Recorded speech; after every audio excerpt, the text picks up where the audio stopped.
येतोच आपल्याकडे, पण मला शायनाताईंना प्रश्न विचारायचा आहे. शायनाजी, आपण या ऑपरेशन टायगर विषयी किती पॉझिटिव्ह आहात हे होणार या दृष्टीनं?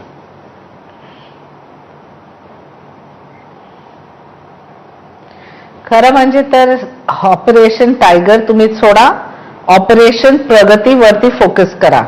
आमचे नेता आदरणीय Eknathji Shinde dedicated to common man, on ground जे काम ते करतात त्याप्रमाणे लोक येतात.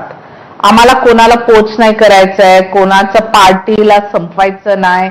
जे पक्ष प्रवेश असतो ते नेहमीच दर दिवशी तुम्ही या नंदनवान किंवा तुम्ही या ठाणे किंवा तुम्ही या कुठे पण आमचे नेते उपस्थित आहे, तिथे पब्लिक आणि पब्लिक त्यांच्या प्रॉब्लेम्सला घेऊन आणि आम्ही त्यांना सोल्युशन्स देतात.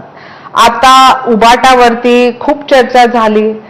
मला नाही चर्चा करायचं आहे कोण आहे ऑनलाईन, कोण आहे ऑफलाईन, कोण आहे रिचेबल, कोण आहे नॉन रिचेबल, ते त्यांना बघू द्या.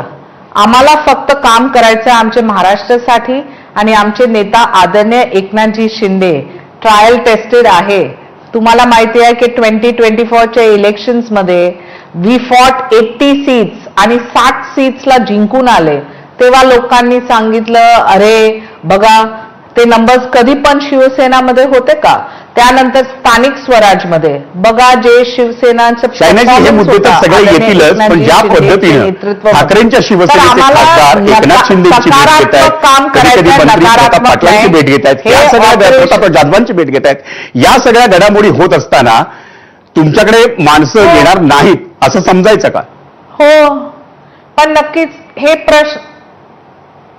हे प्रश्न तुम्ही विचारा ते लोकांना जे येतात साहेबांकडे त्यांच्या कामसाठी, जे येतात साहेबांकडे अपेक्षा घेऊन, जे येतात साहेबांकडे कारण त्यांना माहिती आहे की हे साहेब त्यांच्यासाठी आणि महाराष्ट्राच्या जनतासाठी काम करणार.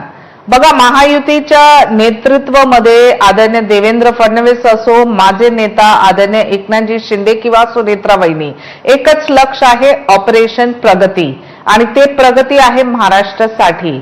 आम्हाला काय रुची नाही कोणाला पोच करायचंय, कोणाला बोलवायचंय, कोणाला.